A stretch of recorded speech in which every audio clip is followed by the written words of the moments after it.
Assalamualaikum dan salam sejahtera. Saya Siti Nurdiati Zaidi dalam Dunia 11 Pagi. Risiko penularan cacar monyet di negara bukan endemik semakin nyata.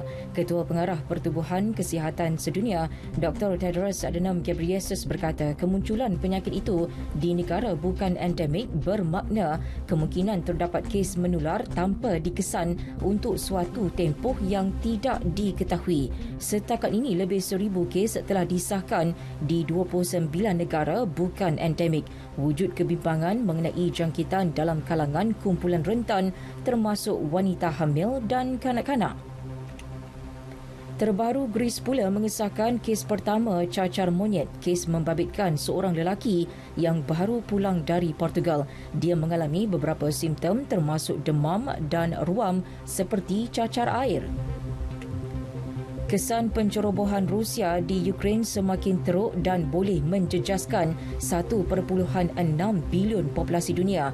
Setiausaha Agung Pertubuhan Bangsa Bersatu Antonio Guterres berkata konflik bersenjata itu memberi kesan yang semakin meluas terhadap bekalan makanan serta sektor tenaga dan keuangan. Walaupun krisis makanan tahun ini adalah mengenai kekurangan akses, tahun depan mungkin mengenai kekurangan makanan. Satu-satunya cara menghentikan krisis itu ialah menamatkan pencerobohan Rusia. Sementara itu, sekatan yang dikenakan terhadap Moskow dijangka boleh menghapuskan kemajuan ekonomi yang dinikmati Rusia selama lebih sedekad.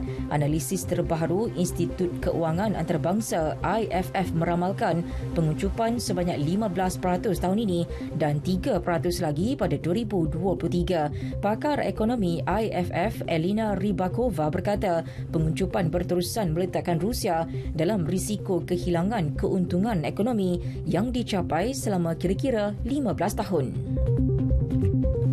Dalam perkembangan berkaitan, Moskow bersedia memastikan laluan selamat bagi kapal yang meninggalkan pelabuhan Ukraine. Menteri Luar Rusia Sergei Lavrov berkata pihaknya bersedia melaksanakan operasi itu dengan kerjasama Turkiye.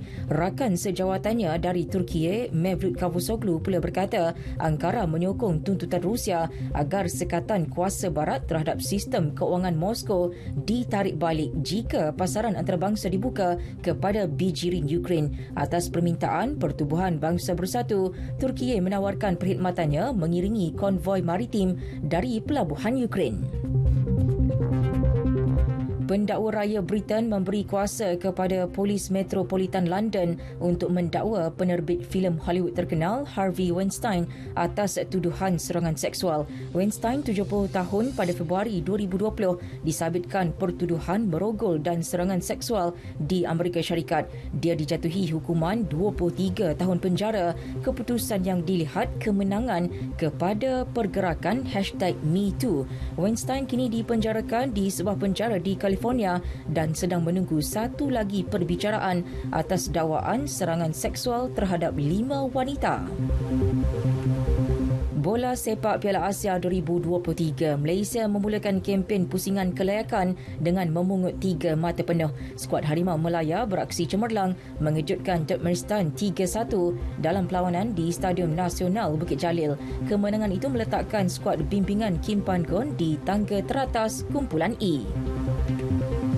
Terdahulu, Bahrain menepati ramalan awal menewaskan Bangladesh 2-0 dalam aksi pembukaan kumpulan E. Turun selaku pasukan pilihan, Bahrain yang memperoleh 2 gol dalam babak pertama memperlahankan rentak permainan pada separuh masa kedua. Malaysia akan menentang Bahrain dalam perlawanan kedua Sabtu ini.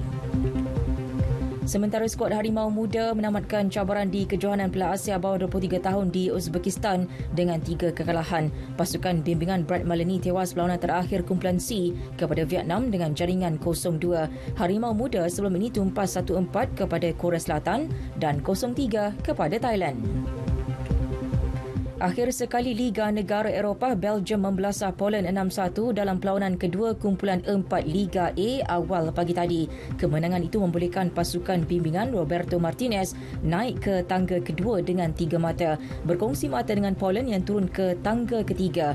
Belanda yang mengatasi Wales 2-1 mendahului kumpulan dengan 6 mata penuh. Sekian berita yang disunting oleh Mas Niza Awang Kecil dari Pusat Berita RTM. Assalamualaikum dan salam keluarga Malaysia.